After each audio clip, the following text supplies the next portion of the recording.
आज हम विद्युतीय दोलन के अंतर्गत एलसी परिपथ का एग्जाम्पल लेते हैं।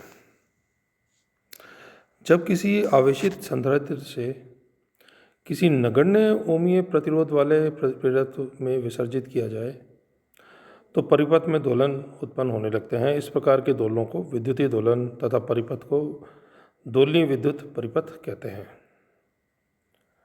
परिपथ में उत्पन्न विद्युत दोलनों की उत्पत्ति की व्याख्या अपन इस तरीके से कर सकते हैं, जैसा कि चित्र में आप देख रहे हैं। एक दोलनीय विद्युत परिपथ एलसी परिपथ को प्रदर्शित किया गया है, जिसमें एक संधारित्र C तथा प्रतिरोध रहित प्रेरक कुंडली L एक बैटरी के साथ कुंजी K के साथ जुड़ी है। सबसे पहले अपन कुंजी K को दबाकर संधारित्र C को आवेशित करते हैं। जब संधारित्र पूर्णतः आवेशित हो जाता है तो परिपथ में धारा शून्य होती है।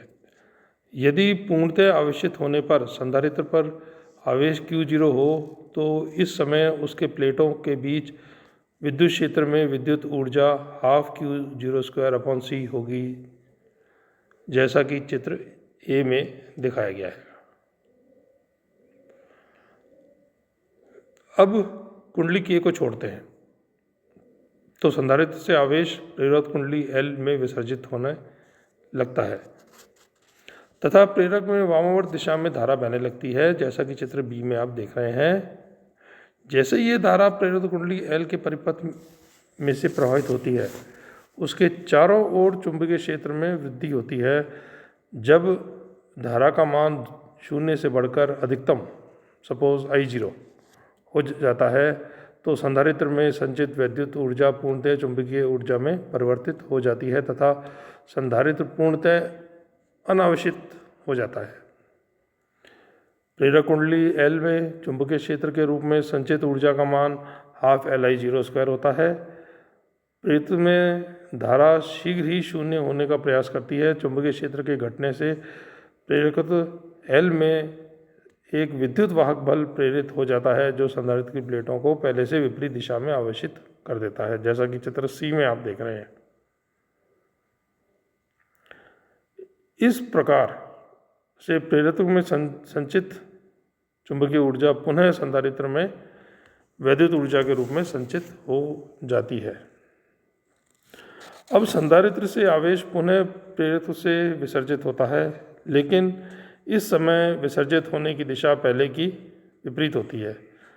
इस प्रकार संधारित्र के आवेशन अनावेशन की एक क्रिया बार बार होती है तथा एलसी परिपथ में विद्युत धारा पहले से एक दिशा से में शून्य से अधिकतम मान तक बढ़कर पुनः शून्य तक घटती है और दूसरी दिशा में शून्य से अधिकतम मान तक बढ़कर पुनः शून्य तक घटती है। अतः परिपथ में धारा एक दिशा से दूसरी दिशा की ओर निश्चित आवृत्ति में से प्रभावित होती है। इस प्रकार परिपथ में विद्युत दोलन उत्पन्न होते हैं तथा परिपथ विद्युत दोलनीय परिपथ कहलाता है। परिपथ में उत्पन्न विद्युत दोलनों की गणितीय विश्लेषण निम्न प्रकार से करते हैं।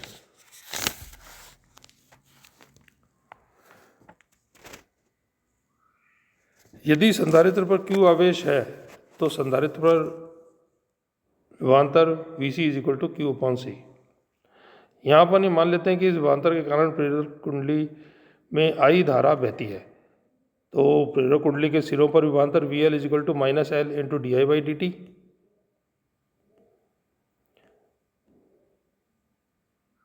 विच इज इक्वल टू Vc। परंतु धारा अपन जानते हैं I = dq/dt होता है, इसलिए -L × d2q/dt² = Q/C या L × d2q/dt² + Q/C = 0 या d2q/dt² + Q/LC दिस = 0। अपन यहाँ मान लें यदि कि ω0 = √1/LC तो अपने ये समीकरण बनेगी d2q/dt² + ω02 Q = 0। यह समीकरण सरल आवर्ती दोलक के अवकल समीकरण के बिल्कुल समतुल्य है। अतः संधारित्र पर आवेश का मान आवर्ती रूप में परिवर्तित होता है और एकांतर रूप से धनात्मक तथा ऋणात्मक होता है। आवेश के परिवर्तन का आवर्तकाल T = 2π × √, LC तथा आवृत्ति n is equal to 1/2π√LC। समीकरण 1 का हल अपन इस तरीके से लिख सकते हैं, Q is equal to Q0 into sine omega t plus phi. अपन जानते हैं बाउंड्री कंडीशंस हैं कि यदि at t is equal to 0 Q is equal to Q0 तथा I is equal to dQ/dt which is equal to 0, तो sine phi is equal to 1, therefore phi is equal to π/2। Phi के इस मान को अपन रखें तो अपने पास इक्वेशन बन जाएगी Q is equal to Q0 into sine omega 0t plus π/2 which is equal to Q0 into cos omega 0t। अतः संधारित्र पर प्लेटों पर आवेश प्लस Q0 तथा माइनस Q0 के मध्य प्रदत्त आवृत्ति 1/2π/LC से परिवर्तित होता रहता है।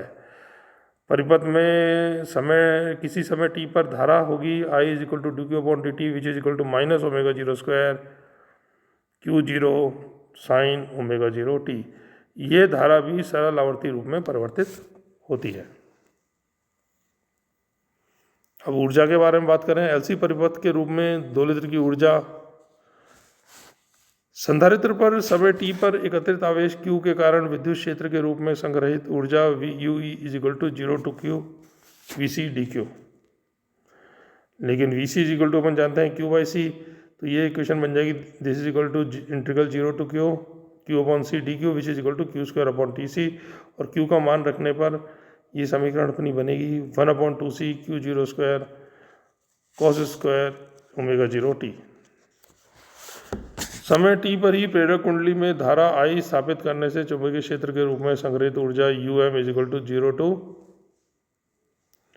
IVL IDT which equal to 0 to IL DI/dt IDT और ये this is equal to half LI² और I का मान रखने पर अपने पास इक्वेशन बनेगी half L omega 0² Q02 sin² omega t।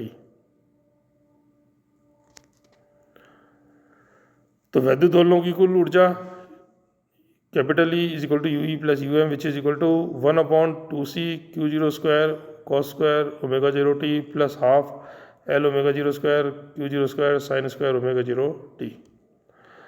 Omega 0² is equal to 1/LC रखें और अपन जानते हैं cos² theta plus sin² theta 1 होता है और यदि अपन इसको सॉल्व करेंगे तो E का मान आएगा Q02/TC। इसका मतलब क्या हुआ कि वैद्युत ऊर्जा में कुल ऊर्जा नियत रहती है। अपन कह सकते हैं कि LC परिपथ में आवेश के दोलनों की आवृत्ति संधारित्र की धारिता C तथा L के मानों पर निर्भर करती है। यदि परिपथ का प्रतिरोध शून्य हो तो LC परिपथ में उत्पन्न दोलन एक निश्चित समय से अनंत समय तक होते रहेंगे, जैसा कि चित्र A में आप देख रहे हैं। और यदि परिपथ में प्रतिरोध शून्य नहीं हो तो प्रत्येक दोलन के कुछ ऊर्जा ऊष्मा के रूप में क्षय होती है, जिससे दोलन का आयाम समय के साथ लगातार घटता रहता है। ऐसी स्थिति में परिपथ में अवमंदित दोलन उत्पन्न होते हैं तथा परिपथ में धारा अवमंदित दोलनी धारा यानी डैम्प्ड ऑसिलेटर करंट कहलाती है। इसे चित्र B में आप प्रदर्शित किया गया है। यदि परिपथ को किसी बाह्य स्रोत से जोड़ दें तथा बाह्य स्रोत से परिपथ से प्रति चक्र उतनी ऊर्जा लगातार मिलती रहे जितने की प्रति वक्र क्षय होती है, तो परिपथ में उत्पन्न दोलनों का आयाम नियत बना रहता है। That's all.